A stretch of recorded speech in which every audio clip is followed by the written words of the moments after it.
con Rocco Picciano, il segretario, che ha visto ovviamente la partita, un Veneto che abbiamo detto in telecronaca storicamente ha maggiore esperienza sul calcio a 5, però la Basilicata ha subito 3 gol in questa prima frazione.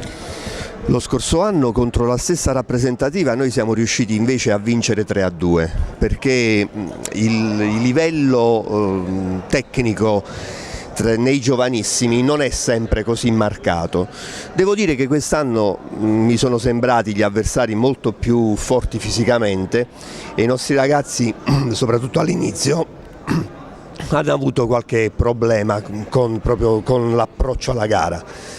Un'ingenuità grossa quella del gol del 2-0, i ragazzi hanno tenuto discretamente ma potrebbero fare meglio. Ci sono nella nostra rappresentativa dei ragazzi che sono sicuramente bravi tecnicamente, non sono ancora molto cresciuti, diciamo, fisicamente, per cui questo è il gap notevole che abbiamo nei confronti della rappresentativa dei pari età del Veneto. Speriamo però che nel secondo tempo i ragazzi riescano ad acquisire maggiore consapevolezza dei propri mezzi e riescano a migliorare, è quello che noi ci auguriamo.